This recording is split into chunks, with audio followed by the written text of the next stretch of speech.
Saipidon ngadang yai ap yapi ngakwa yoi yapi mila basmi idur baskun bat bajem no jampi ngakwa bandan bat hidup gut kisi dai tangapi ba ai jing thiên nga pi ai jing i yang nakabapura Bandu yapi dalay lay ngam sokwa Lapi bai ngan nyai don hasinda Ngaji yasngo Sejong pi don hajan Lapi balay Jini syapi katan Ipat ngape Dajing ipasisa Panimbati Kahut barosita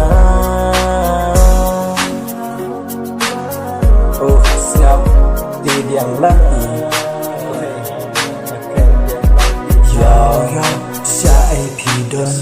ngadang yai ap yapi ngakwa yoi yapi mitla babsmi idur baskun bad bajem nur jampi ngakwa bandon bad hidup gut ismi dai tangapi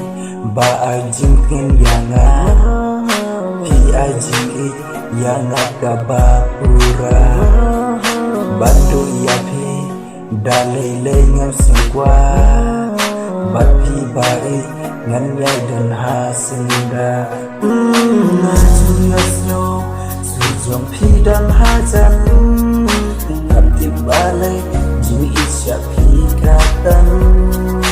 kikmat ngapet dajing ipasisa bat imbakti yahut barosita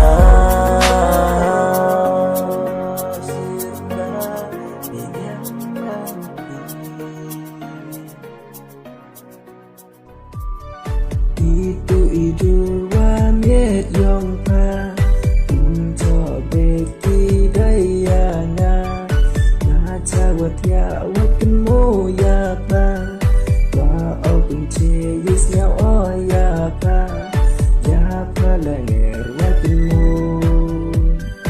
Wan po hanga sa po ipo Imem sin o date Ya pa hawat Nangkuk ya pi halat san pi Jawai baik ngam